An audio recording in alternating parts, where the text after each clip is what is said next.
Brooks here. You're listening to Books with Brooks. I'm so excited to come at you with a creative episode today.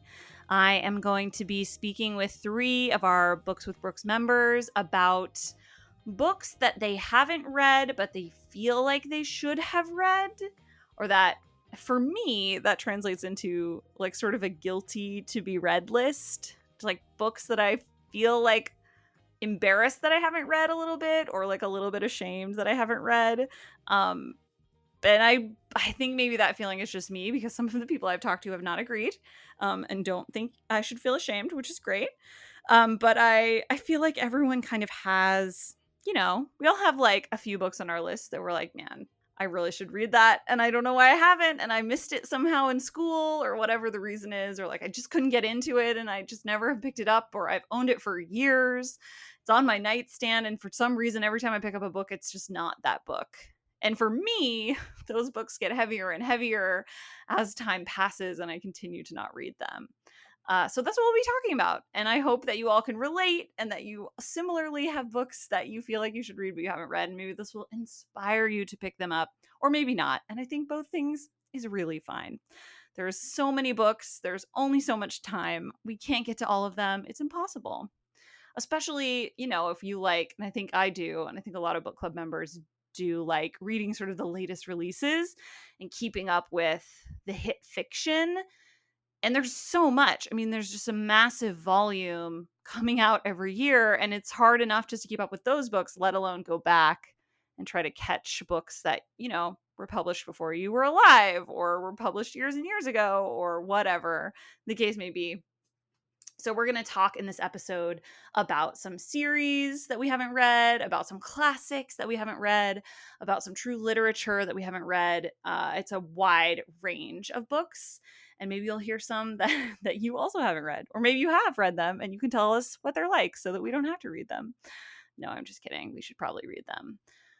But yeah, that's what this episode is, and I hope you enjoy it. And I will give you a quick reminder that we are reading Nothing to See Here by Kevin Wilson for our April book. I've heard some good feedback. I have not started it yet myself, but I've heard some good feedback from other members that they're enjoying it, that it's a quick read. So go and pick that up, or listen to it on audiobook, or check it out from the library. That should be a fun one. We'll be back at the end of the month to talk about it. So without further ado, I give you a conversation about books we haven't read, but we feel like we should have read. Enjoy. All right, joining me now to talk about our guilty never having read list. I'm trying to come up with a catchy name for whatever we're calling this. Is my friend Derek in Philadelphia. Hi, Derek. Hi, Brooks. Hi, thanks for being here. Great to be back on the show. Back on the show, yes. A returning guest. Very honored. How do we describe what we're doing? We're talking about books that we feel guilty that we've never read. And I've read something about, like, people will lie about certain classics and say they've read them even if they haven't. And I feel like I've probably done that, because I'm like, yeah, I probably read that in high school, but then realized later, like, I didn't, or that I actually have never read that book. So there's quite a few of those. So after I graduated from college, I kind of made it a point to read some of the big classics. So I've read like a few of them. Namely, I did read The Brothers Karamazov. Oh, wow. I have not.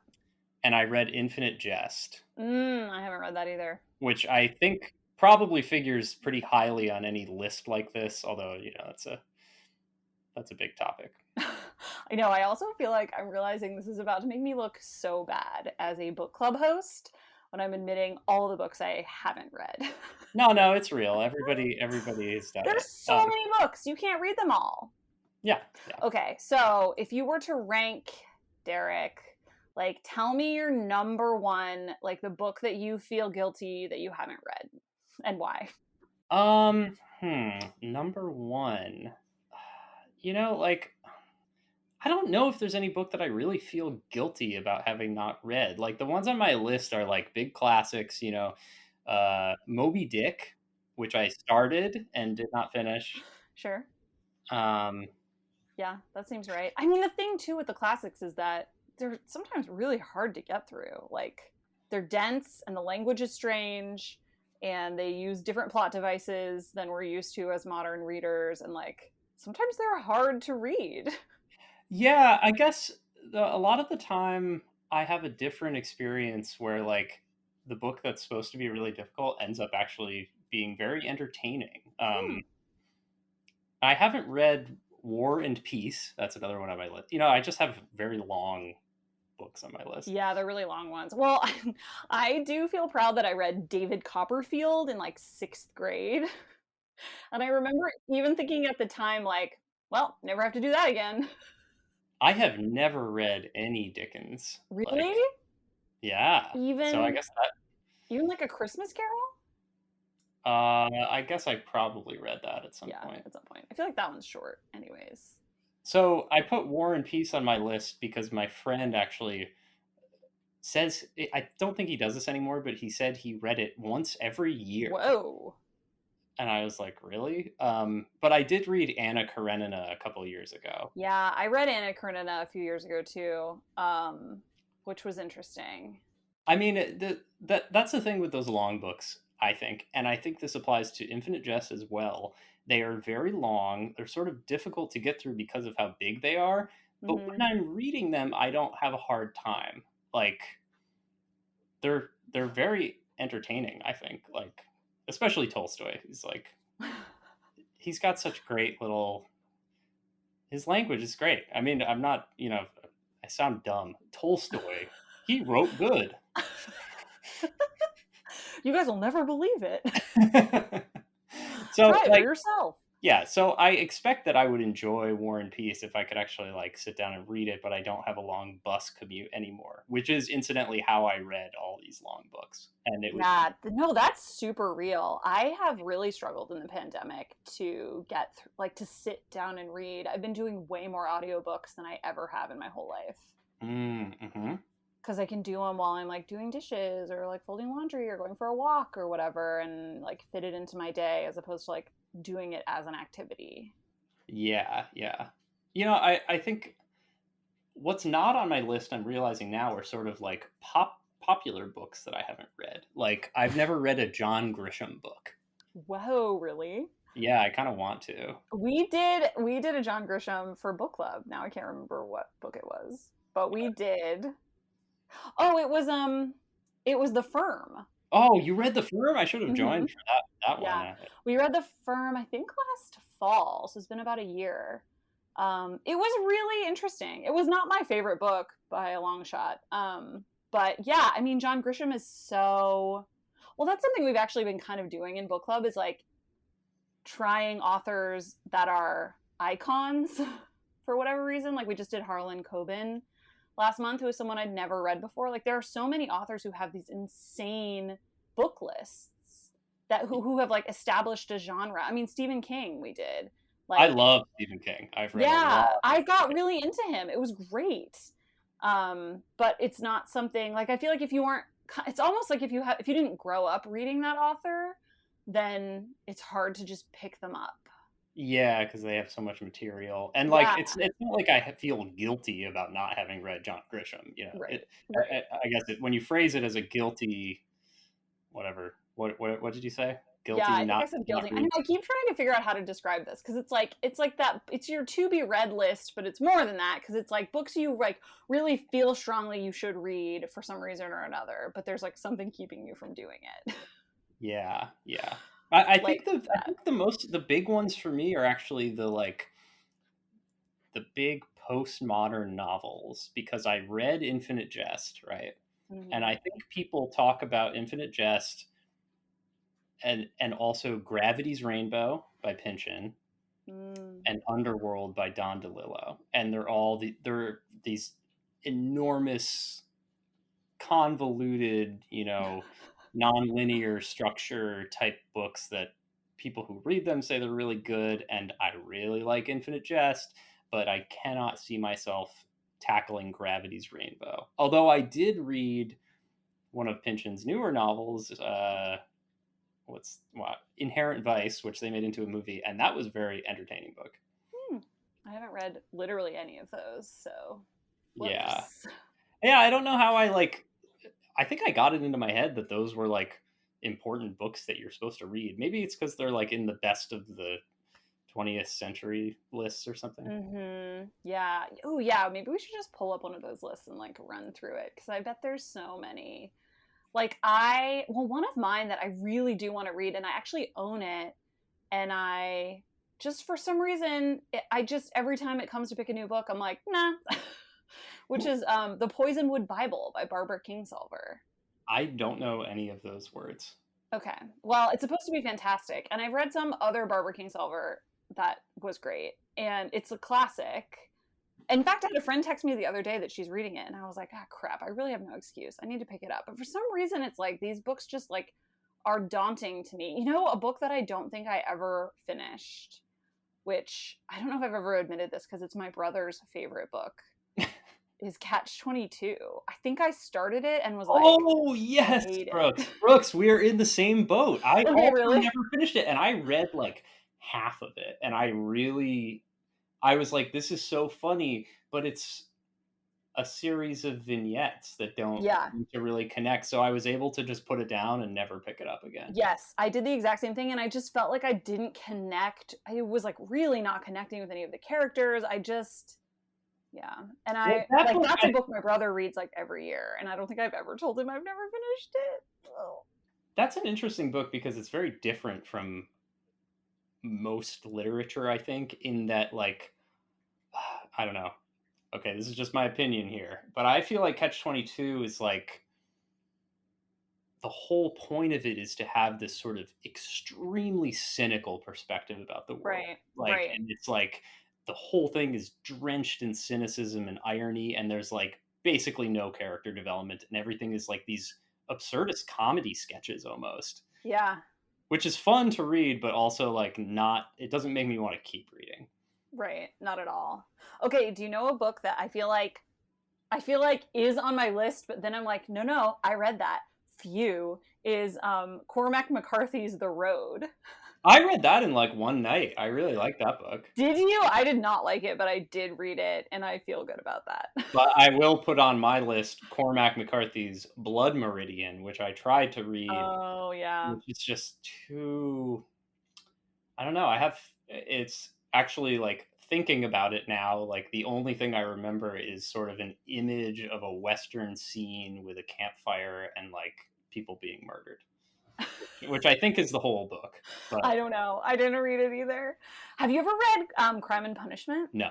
But I mean, I don't think I have either. I love reading Russian novels when I do it, but I think I've probably read like two of them. Right. Yeah. Crime and that's Dostoevsky, right? Yes, it is. Hmm. Uh, yeah, I read The Brothers Karamazov on the bus to work, and I really liked it. I don't remember anything from it. Not a single thing. Well, I read the translation by Constance Garrett, which I think now people don't recommend because they're very dry old translations.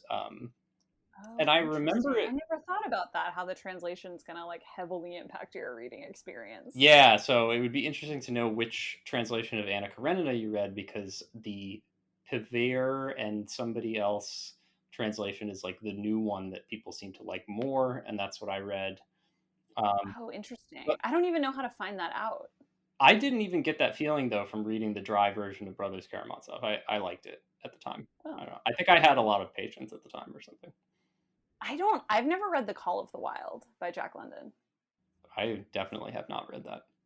I feel like that's a book that like boys read in high school or middle school, but like I never did it. Is I that don't like know. Hatchet? That was a book that boys Oh like my to god, I read. loved Hatchet though. Oh, Brooks. This is not on topic, but he wrote another book that had like aliens in it called the Transall Saga. Oh, I don't know this one.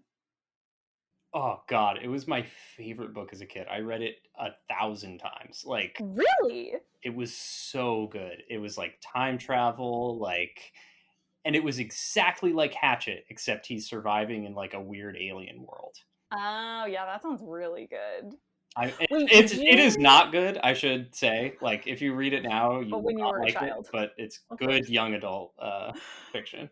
Did you read? This has been in the news lately because Judy Bloom just died, R.I.P. But did you read The Mouse and the Motorcycle as a child? I don't think so. Oh my god. Because that was a book I completely forgot about, but then when I was like reading about Judy Bloom, I saw people were talking about The Mouse and the Motorcycle, and I completely forgot about that book, and I was so upset. It was a series, and it was about it was literally about a little mouse who somehow got a motorcycle and like loved his motorcycle and like ride it around, and I loved it so much. It was about freedom, and it was like about freedom and adventure and growing up and all that stuff. But I had completely forgotten about that book until she died. Huh. Yeah, no, I don't think I read that. I definitely, of course, read some Judy Bloom, but I can't really remember which ones I read. Yeah, and she's got quite a few of them. Well, I have a book like that, which was one of the Roald Dahl books. Oh yeah. Danny, the Champion of the World, which I don't Oh, think is a particularly popular Roald Dahl book, but really was a lot of fun, at least from what I I remember. never read that one. Yeah. Such a shame. Okay, Jake was telling me before we recorded that there's some statistic, I will look it up after this and I will put it in the episode. There's some statistic that says like 80% of people like claim to have read 1984 but have never actually read it or something like that. Oh, have you read I it? read it. Yeah, I read it. Well, it was a signed reading. I read it in high school. I read it in high school and actually read it a couple years ago again, and I really enjoyed Yeah, it. yeah, It was yeah. I did the same actually because I couldn't really remember it. And well, I think it's because I bet that statistic exists because that book is such a like benchmark and it's like a book people reference constantly to talk about like our dystopian world.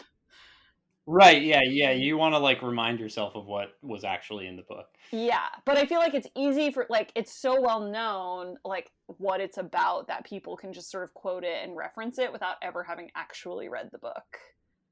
Yeah, and I actually reference this essay all the time by George Orwell, Politics and the English Language, which is great to read if you do any writing, especially for people who do business writing. Oh, Like, interesting. because it's a very short essay. He tears apart business language for how meaningless and Yes. sort of political it is. Yeah. and It's just and it was jargon. written in like, yeah, I think it was written in like 1951, and it is absolutely applicable today. His Wow. examples of bad business prose are like you would get them in an email now. Oh, for sure. I know me with my company, we really try like one of our tenants when we first formed was like we're not going to use like jargon language. But it's so difficult. It's so difficult not to. I mean, it's just like the norm, I you mean, I know. could go on about this for 2 more hours. This is another podcast Yeah. entirely.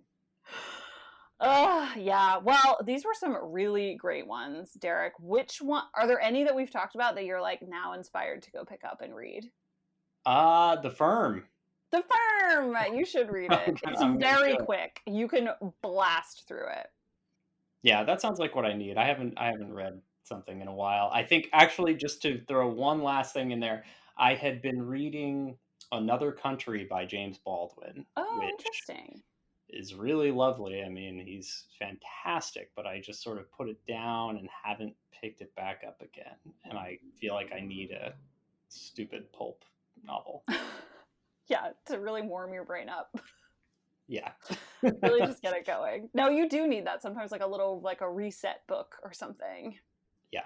Well, Derek, as always, such a pleasure to talk to you. Thank you for coming on and sharing your to be read list that you may or may not feel guilty about. It's really fun to talk about and hear about.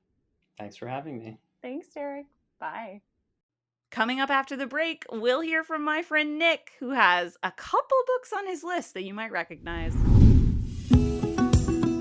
Hi, my name is Sam Post, owner of Phenomenal CBD Store and PhenomenalCBD.com. That's like phenomenal,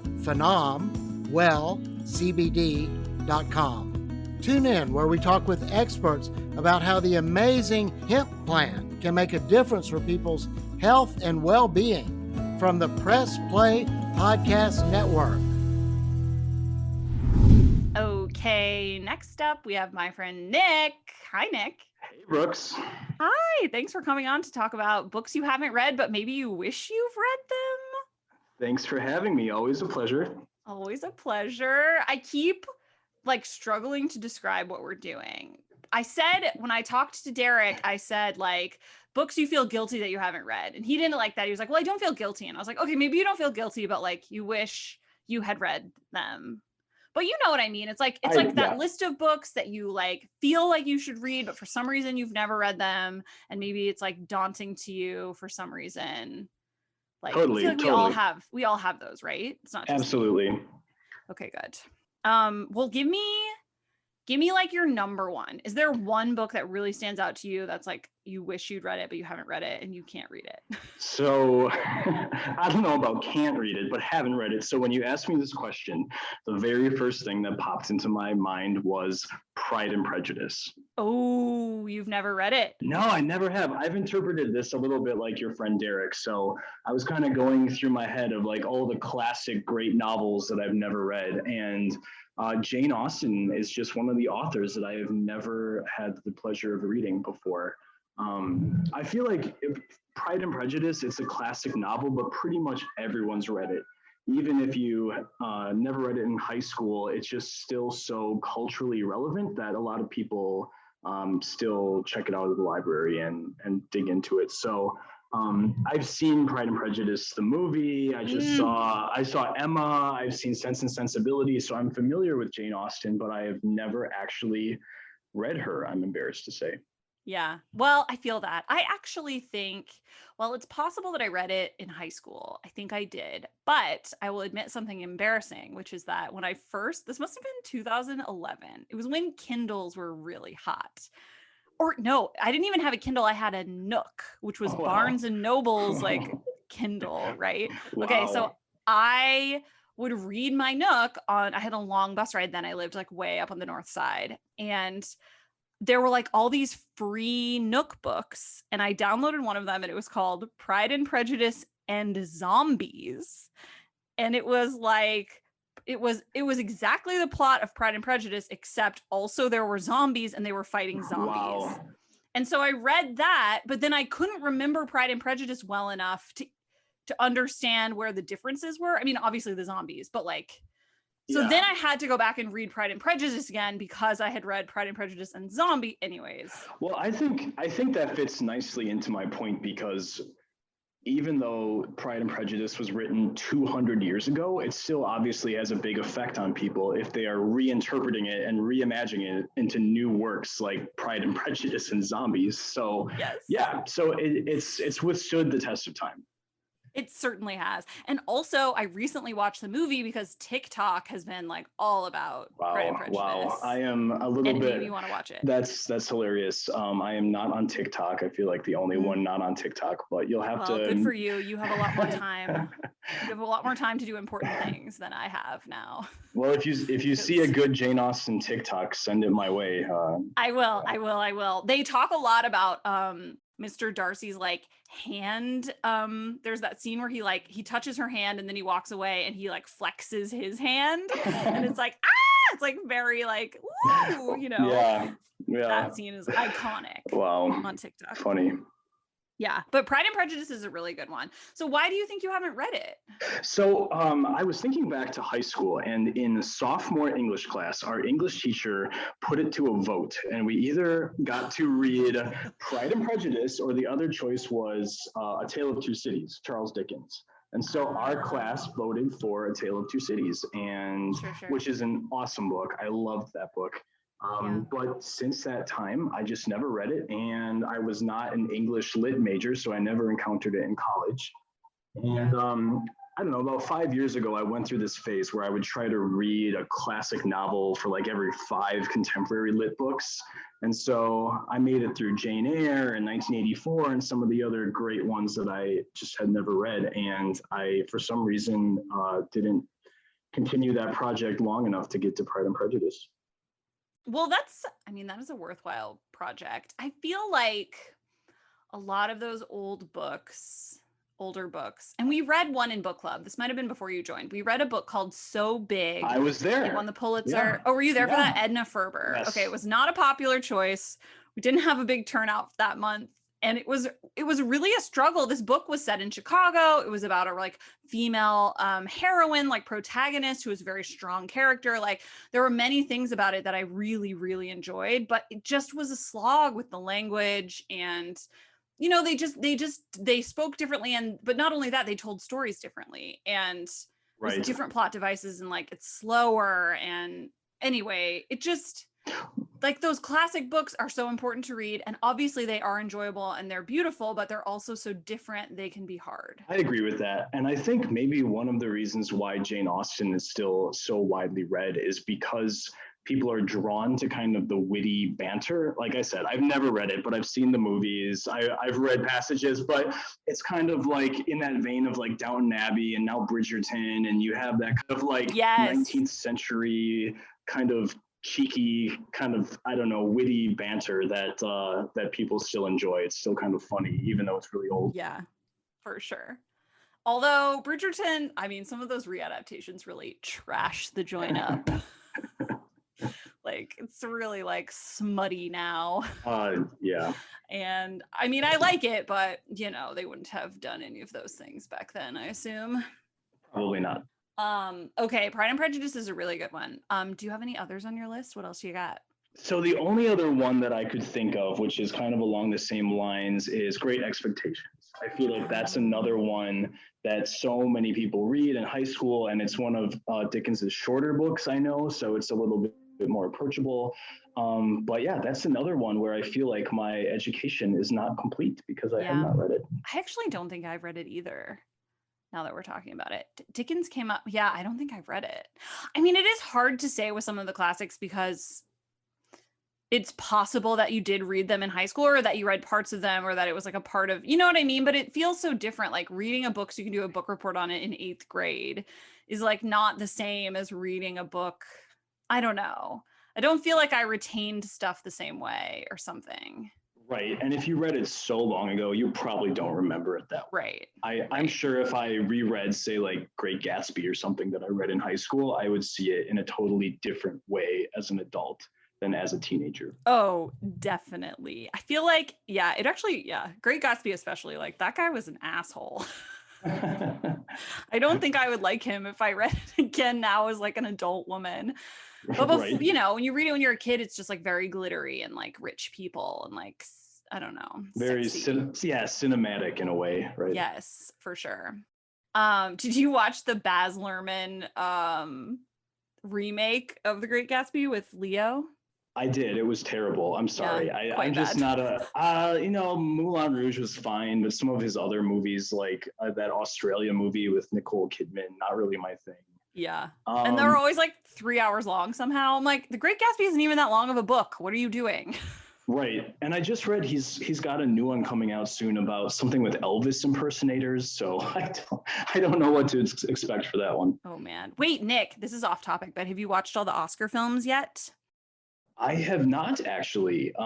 As you know, that's usually one of my projects before Oscar season. But this year was a little weird since a lot of the movies were only in theaters and I haven't been to a theater in over a year. I've watched what I can from Netflix and Hulu and etc. But there are a bunch of them that haven't made it to streaming yet, and I just might not get to watch those. Them. Yeah. Right. I know. We've been working through the feature-length documentaries the last couple of weeks, and that's been really fun. But I haven't seen most of the like fiction movies. Any favorite docs? Well, yeah, my favorite one so far is The Mole Agent. We just watched it, and it's marvelous. It's really wonderful. It's about a Chilean nursing home where an old man goes in to spy on the nursing home to like make sure they're treating the residents well, but it becomes something totally else. It's really amazing. And the way they shot it, it doesn't feel like a documentary. It feels like a like Pink Panther spy film. Well, I'll have to watch that. I love documentaries. Yes. So thanks for the rec. recommended. Next week we're watching the octopus one, My Octopus Teacher, and I'm really excited. Oh yeah, my brother watched that and said it was excellent. So I have to watch I'm it. kind of afraid of it though, because I'm afraid of the ocean, and also octopus are like so smart that it really scares me. Yes. And I feel like this is like really like a lot of my fears piled into one movie. So we'll see how it goes. Well, Jake will hold your hand. You'll be okay. Yes, and Jake really likes cephalopods, so we will balance each other out. She'll be fine. Okay, we got off topic. Tell me about any other books on your list. That was all I could really think of. I feel like in terms of contemporary books that everyone's reading, I've hit most of them. I'm pretty good at staying on top of that. So I'm just going to have to go with Pride and Prejudice and Great Expectations. Yes, those are both excellent ones, and we should probably all read them. I haven't read Great Expectations either. Oh, here's another point I was going to make about books that I read prior to 2018. I didn't have Goodreads, so there's no way to know. Oh, wow. There's no way to know what I read before 2018 when I started keeping my Goodreads And list. you haven't gone back and tried to recreate? I mean, I have, but that's so hard to do. Right, especially when you read a lot. Because you just have to think of them. You just have to think of the books and then search for them and then put them in and try to guess when you read them. I have done that a little bit, but it's too hard. It's too hard. Well. Yeah. Well, those are great ones. I hope you get to read them. I hope we all do. And we can maybe come back on and talk about them if we read some classics. Perhaps we should pick another classic for book club. We haven't done that in a while. I would definitely be okay with that. Yeah. I think I avoid picking them because I feel like underqualified to discuss them. You know what I mean? Like, who am I to try to talk about Anna Karenina or whatever? Like, I think I'm intimidated by like the classics. I'm sure you would do just fine. Thanks, Nick. Thanks for the vote of confidence. Much appreciated. Well, as always, such a pleasure to talk to you. And yeah, happy reading. Thanks, you too. Want to hear more about your favorite TV shows and movies that are on countless streaming services? Then listen to Up Next with your new favorite hosts, me, Kristen Aviles, And me, Christina Walter. Every other week we'll highlight one genre, but 2 movies or TV shows, one old and one new. We'll let you know what's hot and what's not from your favorite or least favorite streaming services. And be sure to stay tuned to the end of each episode where we shout out an artist whose name you should know for their talent in the industry. So follow us to stay up to date with your favorite hosts from Up Next, a part of the Press Play Podcast Network. I am so pleased to talk to my friend Maggie. Hey, Maggie. Hi. How you doing? Thanks for being here. Yeah, absolutely. Happy to be here. I'm really excited. You and I were chatting before I hit record about our growing and toppling to be read piles that we keep in our nightstands. So stressful. Very relevant to this conversation that we're going to have on the podcast. Yeah, absolutely. So, but I'm so impressed and proud of you for going to the library and checking your books out. That's such a great and sustainable way to read. Yeah, I forgot when it was, but I think it was like in 2019. I decided to I think I was like in between jobs and I was like, I'm never going to buy a book. Yeah. Have you not stuck from with Amazon. That pretty well? Pretty well. I feel like there was a couple last summer for book club that they had a long wait at the library. Yeah. But then I've like found some cool independent bookshops in Chicago, so that's been fun. So I haven't had to buy on Amazon. So the ones I have bought, I feel good about it. Good for you. But the rest I've gotten from the library. I know. I always try, before I pick books, I always try to look up, like, try to verify that they're available, that they have an audiobook version, because I know some of our members like to listen. And then I always look at the library to see how many are on hold or whatever. And it is really hard with like new releases. There's like 150 holds on 32 You'll copies. never get them. Yeah. I only got Becoming by Michelle Obama, and it's in my stack, but I had been on the wait list for like 2 years. But they also, because of the pandemic, they quarantined the books for a week. So like if there's somebody else in book club maybe that returns it like a couple days before we read it, even if it gets returned in time, it has to sit. Right. Yeah. Yeah. Yes. Yeah. So I try to I am aware of that and try to strike a balance. Wow. Thank you. Between, books that are like really, because it is fun to read like brand new releases. For sure. but I know that they're expensive because then you have to buy them in hardcover. Yep. And then also you can't like check them out from the library. So I am really aware of that. But good for you. And I wish I should go to the library more. I should check more books out. Well, I appreciate you thinking of us library readers. I Of know you have course. library readers, people that order them, lots of audiobook people. So it's not an easy job picking books. There's no wrong way to read a book. Is the new book slogan. I would agree with that. That I stole from Oreo. Wait, no, Reese's. There's no wrong way to eat a Reese's. There's no wrong way. Yep. That's what it is. Which I would argue that there is, but fine. I mean, is there really that many ways to eat a Reese's? Let's be honest. 2. They're not that big. No, they're tiny. Well. Yeah. Well, okay, Maggie. So we're here tonight, and I have to admit that I invited you here because I know because I know you, there's a particular book or books that you have not read. And that's why I was like, all right, Maggie needs to be on this episode because I want to hear her perspective on that. I still haven't read them. Certainly you're not alone. But I'm so interested to talk about it. And I just wanted to admit that I had you on because you're so smart and you're so fun to talk to. But also, I know that you haven't read a particular series that is very popular, and I want to talk about it. So do you want to tell everyone what you haven't read? Yep, I have never read Harry Potter. Dun, dun, dun. Not one book. People have dropped their phones. They've thrown them. They've gasped. Yeah, give them a minute. They're clutching their chests. Exactly. They're feeling faint. It's shocking news. Because you are such an avid reader, Maggie. Talk to us a little bit about this. What's going on?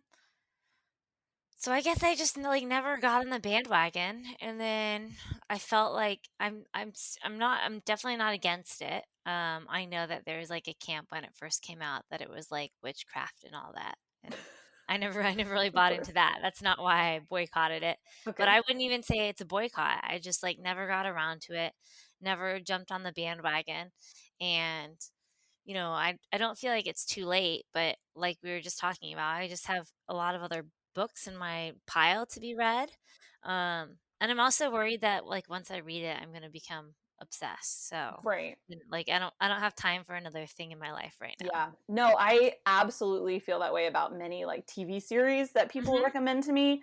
I'm like, oh honey, I don't have time to watch 7 seasons of whatever. Like no, I can't. Of course not. I'm sure it's great, but there is no time for that. There's no time. And I don't want to like, and I know like how I am about things is I get like really into them. And so I know that it's very easy to do that with Harry Potter. And I just don't have time for that. But have you seen the movies? I I'm pretty sure they're always on like for like Thanksgiving or Christmas. Yes. My mom and sister always watch them, but I feel like I just like drink wine and take a nap on the couch. And like they all kind of look the same to me. Yeah. Like imagine if you don't know what's happening. Like they're all kind of like dark lit. They're in the big dining hall with like the candles on the walls. I mean, it looks cool, but there's nothing to be like, oh, this is definitely the second one and it's my favorite. Like if you haven't read any of the books. Right. Well, and I've heard, I mean, it's so hard to say as someone who's been a book fan since childhood. But I know there's a lot of pushback on the movies because they really don't stand up on their own. You have to have read the books to understand what's happening in them, in most of them. So I think you're right in that, you know, point of view that they're hard to follow. They don't make a lot of sense.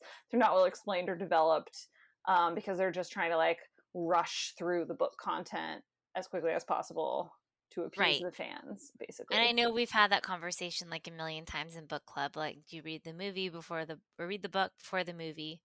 But yeah, so there's a case for one that probably doesn't stand on its own, and I'm sure there are people out there that love the movie that have never read the book, but not that I know of. I think that's probably true. Well, so when you were little and they were popular, were you a reader then, or is this a habit you've picked up as an adult? I definitely like to read them. I'm pretty sure my sister read them. I don't know. It's just the same thing. I guess like I'm still not like super jazzed up about the fantasy genre, and like I feel like I heard what it was about, and I was like, well, like I'm not dying to pick that book up. And and then like people around me started liking it, but I was still like, I don't know. I'm not buying into it yet. Do Not you buying the hype. feel like you I don't mean this judgmentally, truly I do not. You should read them or not read them. It is completely up to you. But do you feel like you're missing out on like a cultural moment or like zeitgeist? Like, do you get like, I just feel like Harry Potter is so everywhere Yeah. now. It's like, do you feel like you get the references and like without having read them? Sort of, not really. But I feel like it's always like a conversation point, like at work on Slack. They're like, "What Harry Potter house are you in?" And then it's like, "I've never read Harry Potter. I've never watched it." Be Whoa, like, and "No way." you admit that willingly? Yeah, I do. I'm Yeah. not because I'm not like bitter about it, I'm Sure. not like screw Harry Potter, like that sucks. Like I would never say that. I've never read it. I just like haven't gotten around to it. But then I feel like it almost opens up conversation, which is great. Yeah, I agree. It definitely does. Well, that's something like when I was talking about putting this episode together, when I was thinking through it, I kept thinking, and maybe this is a me thing, because a couple of people I've talked to have not agreed with me on this, but I'm like, let's talk about the books you feel guilty you haven't read. And people are like, I don't feel guilty. I'm like, okay, it must be me. Like, I feel like Yeah. I have books on my list that I'm like, oh God, I'm like embarrassed that I haven't read it. I feel ashamed that I haven't read it. Yeah, for sure. And then it's sort of like the longer you go without reading it, the heavier that becomes, and then the less and less likely you are to read it or something. For sure. Yep. But I really like that you don't. I mean, we shouldn't feel ashamed. Like, listen, there's only so many hours in a day. Like, you can't do everything. You can't be everywhere. You can't read every book. It's not possible. So read the books you can, and whatever. Don't worry about it. But I still feel like a little bit guilty about my list. Yeah, I do too. I feel like it's almost heavier and harder because it's not, well, how many books is it now? It's 6 books, right? 7. Or are they adding more? Yeah. It's So 7. like, Well, it's not unfortunately, yeah, just she one. keeps writing books, but they're not Yeah. really like They're not like the not OG a part ones. of, yeah. Yeah. But so that's stressful enough. Like, because we were just talking about that book we read for book club, and now there's a second and third and fourth. Thorns and Roses. Yes, Thorns and Roses. That's the book we read for book club, and then there's a second one. Oh, well, there's 5 of them. Yeah, and like that's just a commitment, and like it really is. I feel the same way. The other guilty one that I feel like I haven't read is the one we read for book club. That was the Crawdads one. Oh, Where the Crawdads Sing? You didn't read it? Yeah, I didn't read it, and I actually I bought that one because I was early on before I was against purchasing books. Mm-hmm. So it's been like sitting on my shelves staring at me. So like I feel like if I'm going to tackle one of the guilty books, I'd rather just do that one and knock out the guilt in one book rather than like the 6 books is a lot. Yeah, 6 books is a lot. Also, you should read Where the Crawdads Sing. I think you would like it, and also it's very fast. Yeah, okay, you can blast through it. It's not like the 7 books of Harry Potter. Okay. You should read it. It's definitely Where the Crawdads Sing is worth reading. It's very moody. It's very like moody, like it's a lot about setting. It's like kind of heavy, almost a fairy tale, I would describe it as. Okay, I know it got rave reviews. It did. That was like people's like one of their favorite books I think that we've read in our book club, which is so funny. I'm sure I'll love it. Yeah. That one's definitely worth picking up. That one shouldn't feel heavy for you. It's a light read. It'll be quick. You can just okay, that's good to know. Read in a weekend or whatever. But yeah, okay. Well, so Harry Potter and the whole series. Are there any? And then Where the Crawdads Sing. Are there any other books on your list that are not book club books necessarily? I don't think so. I asked for the Barack Obama biography book for Christmas, and like also it cost like $45, so it was a Christmas gift. Yeah, but like I love Barack Obama, and I can't wait to read it. I just like haven't really gotten into biographies yet. Which one is that one? He has a few out. It's called A Promised Land, I think, right? Okay. I can't keep track of them. It like came out right before the holidays. Got it. So that's on there, but that one's also like 400 pages too. Yeah. And I have started, I really struggle with nonfiction Yeah, me and too. yeah, and even autobiographies and biographies. And so I have started listening to them on audiobook I heard he because narrates it himself too. exactly. And like Yeah. and Becoming I listened to an audiobook and she reads in it. It was just like I felt like I was worshiping at the altar of Michelle Yes. Obama. Like it was great. Just highly Yep. positive experience. And there's something really cool about hearing their words in their voice. For sure, they're telling their own stories. It's not even like an author telling a story they've written. It's yeah, although to be fair, I think most of them are ghost written. Oh yeah, for sure. But most of the stories happen to them, or at least some form of the story. Yeah. So I feel like if I'm feeling daunted by like the content of a nonfiction or a biography, then I will listen to it. Opt for audiobook. If the author is narrating it. Yeah. Okay. I like that. Yeah. Although interestingly, when we met with Rebecca Searle, who wrote In 5 Years, she joined our book club last month, which is something that she does. It wasn't like a special thing. And I want to give her credit for that because I think it's a really cool program that she's doing. But she will join, like Zoom in to book clubs and like you can ask her questions and talk to her about the book. It was really fun. But one thing she said was, because her first book was called The Dinner List, and we were talking about, she was like, if you pick it for book club, like I'll come back again or whatever. I'd be happy to talk to you guys again. And then she was like, but I don't recommend that you listen to it on audiobook because I narrated it and everyone hates it. Aww, that sucks. She was like, I'm not fishing. I just want to let you know, like, be forewarned, I read it. Now I'm curious. I read that book last year, but I don't. Oh, you did? Yeah. Did you like it? I did. It was sad, but like the other one she wrote was sad. So yeah, it was like the same kind of sad. But that's okay. The rest of the book was good and the characters were good. So you can't get hung up on that. Yeah, I would like to read it now, especially after meeting her, because she was great and like super dynamic and really nice. Oh, that's funny. It was fun to have her on. Yeah, but she did say that.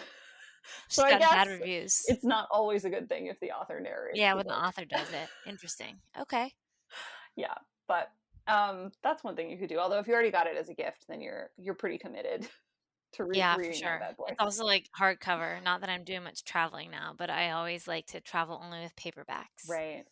Hardcovers are quite heavy. So I guess I'm staying home with this 400-page book and all the Harry Potter books. They don't have any. None of those are paperback, are they? Oh yeah, Harry Potter's.